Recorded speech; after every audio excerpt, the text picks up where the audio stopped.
Hello, it's Concord Wind. Um, I'm having a bad hair day, and I know I'm wearing the Snuggie again. It's very comfortable, and I've got a clean shirt on underneath it. So I think, well, like the dirtiest part of your body is like your armpits, pretty much. And I've got deodorant on. Um, I've got a shirt on. My armpits are touching the shirt, not the Snuggie. So I feel like the Snuggie's clean. I mean, to me, that's my perspective. So I think I can wear it multiple times. If you think that's gross, I'm sorry. Feels clean to me. Looks clean. Smells clean. So, but it's cold in my apartment. I keep it 61. Little update on my life. I saw my family yesterday. My mom, my dad, and my sister. Um, that was pretty nice. And then my sister's boyfriend gave me an Xbox One, which I would show you, but it's in the bedroom. Um, I've actually got a PlayStation 4 I'm going to bring out of my bedroom, put in the living room because there's no room for the Xbox in the living room. The TV's too big and it goes down too low. The Xbox won't fit under it. And I can't set it on its side because it's an original Xbox One and they've got ventilations on the side that you can't set it on its side. It has to lay like, you know, this way, like horizontal or whatever. Can't set it vertical. So I'm gonna have to put the Xbox in the bedroom and put the PlayStation in the living room. So yeah. A little update on my life. All right. So today's devotional is gonna be on Job, and YouTube is being really weird right now. I'm trying to update my thumbnails on my devotional videos so that it's just a number instead of saying episode and then a number. Because when it says episode and a number, the time of the video or the length of the video, whatever, is like covering up the number and it's kind of hard to see. So I'm trying to change it to just a number and it's having me submit my ID to verify my account so that I can do that because it's considered advanced features. So for 24 hours, some of my videos have numbers and some of them have episode and then number. And I don't even know if I'm going to be able to upload a thumbnail for this video. We'll see. So YouTube's being really weird, you know. As far as caffeine intake update, I've had two Red Bulls and I'm on a coffee right now, which is nice. I've become very sensitive to caffeine as I've gotten older. It gets me high. Um, that's so silly. But anyways, let's go ahead and bow our heads and close our eyes and pray to God. Dear Almighty God, thank you so much for the opportunity I have to spend time with my family. Not everybody gets that opportunity. Not everybody has a family as good as I have, but they should still submit to you and they should still love you regardless. And even if my family was horrible, I would still submit to you and love you because it doesn't matter what you give or what you take away. We must learn from the lesson of Job. Um, for the Lord has given and the Lord has taken away. Those were Job's words. Blessed be the name of the Lord, he said. And I just think that's such a wonderful testimony. And, maybe you won't take away from a lot of us, right? Like a lot of us who are committing ourselves to you, maybe you won't take away from us, or maybe you will take away from us. Maybe you'll bless us greatly. Maybe you won't bless us at all. It doesn't really matter because material enjoyment is so temporary and so hollow. Just like I was talking about the PlayStation and Xbox. Playing games is so hollow, and I'll talk about that after I'm done talking to you. God, I love you. Amen. Yeah, playing games is very hollow because you play it and there's no meaning, there's no fulfillment. It's just a little bit of fun, and then afterward, I don't know about you, but afterwards I feel kind of empty inside, and I want to hurry up and read God's words or pray to him, and like get that taste out of my mouth, the taste of hollow emptiness. That's how I feel about video games. Don't get me wrong, I'm very thankful my sister's boyfriend gave me that Xbox, and I will enjoy it. But video games, especially out of all the material enjoyments, video games are especially hollow and empty. I feel like, you know, um, I don't know. That's just how I feel. Maybe not everybody agrees with me, but let's go ahead and read today's devotional. I'm so excited. People's many misunderstandings about Job. The hardship suffered by Job was not the work of messengers sent by God, nor was it caused by God's own hand. Instead, it was personally caused by Satan, the enemy of God. Consequently, the level of hardship suffered by Job was profound. Yet at this moment, Job demonstrated without reserve his everyday knowledge of God in his heart, the principles of his everyday actions, and his attitude toward God. This is the truth. If Job had not been tempted, if God had not brought trials upon Job, when Job said, Jehovah gave and Jehovah has taken away, blessed be the name of Jehovah, you would say that Job is a hypocrite. God has given him so many assets, so of course he blessed the name of Jehovah. If before being subjected to trials, Job said, shall we receive good at the hand of God and shall we not receive evil? You would say that Job was exaggerating and that he would not forsake the name of God since he was often blessed by the hand of God. You would say that if God had brought disaster upon him, then he would surely have forsaken the name of God. Yet when Job found himself in circumstances that no one would wish for or wish to see, circumstances that nobody would wish to befall them, which they would fear befalling them, circumstances that even God could not bear to watch, Job was still able to hold on to his integrity. Jehovah gave and Jehovah has taken away. Blessed be the name of Jehovah. And shall we receive good at the hand of God, and shall we not receive evil? Faced with Job's conduct at this time, those who love to talk high sounding words and who love to speak letters and doctrines, all are left speechless. Those who extol God's name in speech only, yet have never accepted the trials of God, are condemned by the integrity to which Job held firm. And those who have never believed that man is able to hold firm to the way of God are judged by Job's testimony.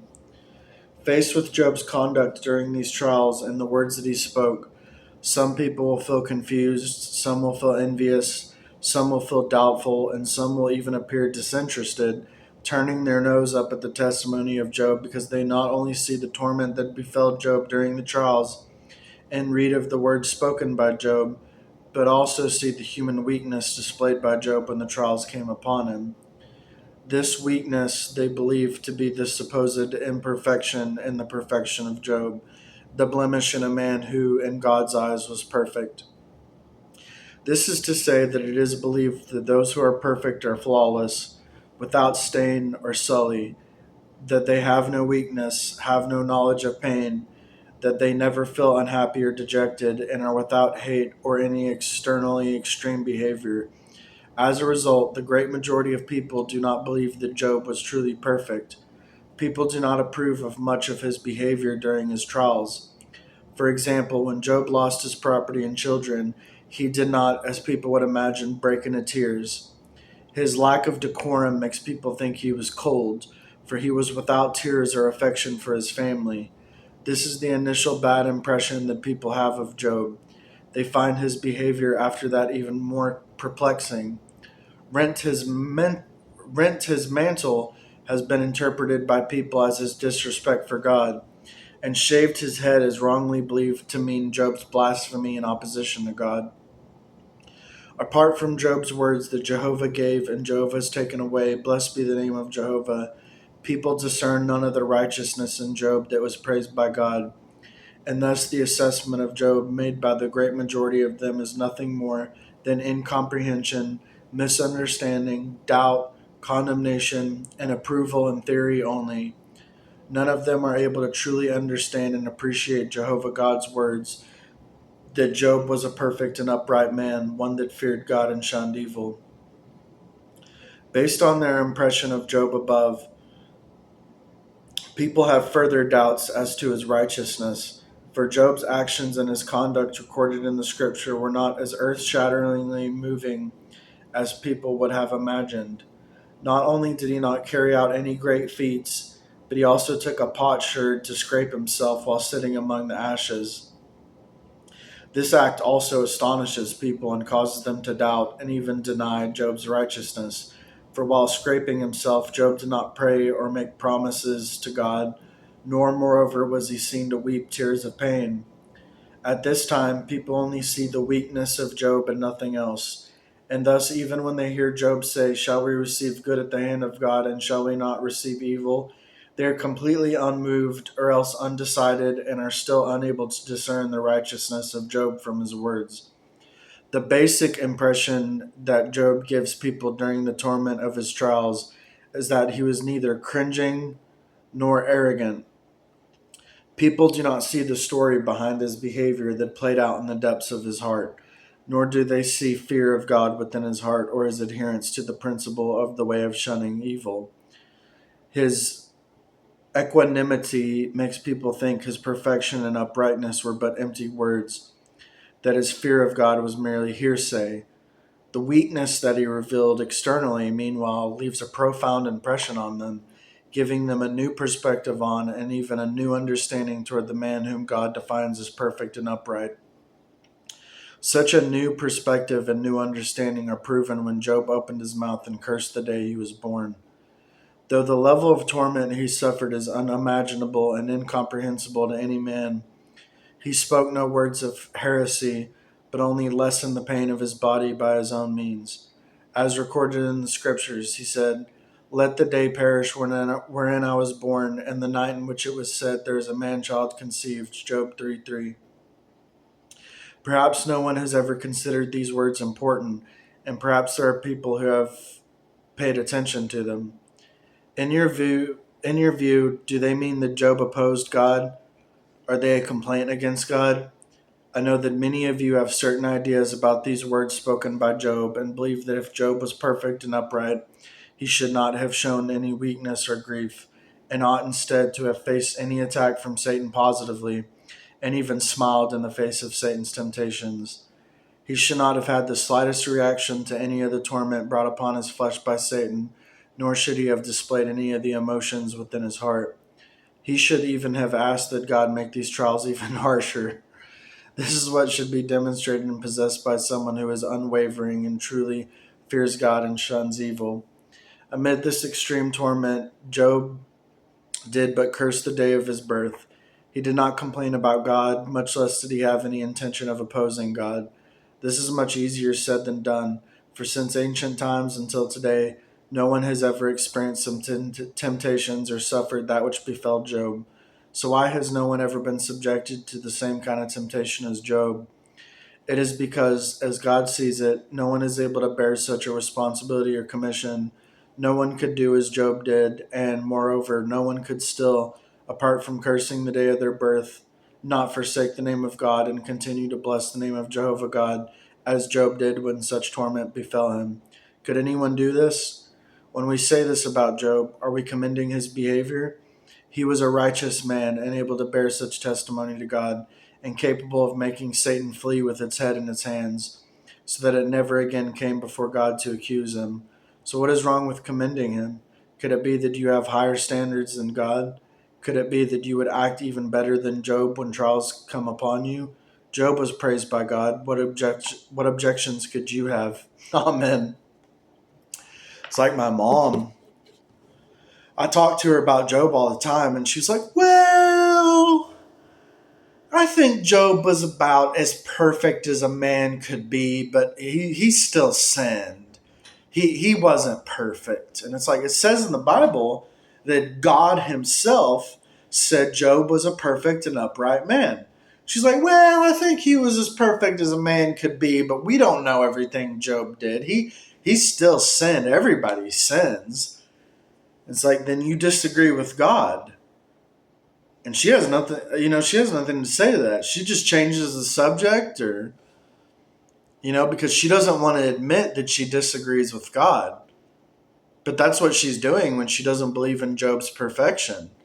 And I have a feeling some of my viewers feel the same way. They can't believe that Job was perfect, and it's like, Job was definitely perfect. We can't have any doubts about this. He didn't sin. His humanity was so good he didn't sin because he feared God and shunned evil. That was the path he walked. And we have to absolutely believe that. Um, so do not judge Job because he scraped himself with a potsherd, whatever that is. Um, and that he cursed the day of his birth. Like, these are manifestations of normal humanity, and they are not manifestations of opposition to God. Okay? These manifestations are normal. When people experience pain, they have manifestations, and it doesn't necessarily mean those manifestations are in opposition to God. And in Job's case, his manifestations most definitely were not in opposition to God.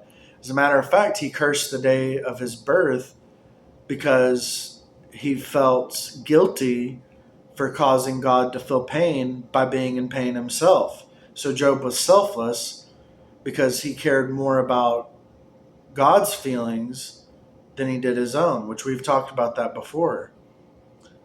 And that's what I try to do with my itching, because at night I'm scratching and scratching and scratching all over my body until I fall asleep.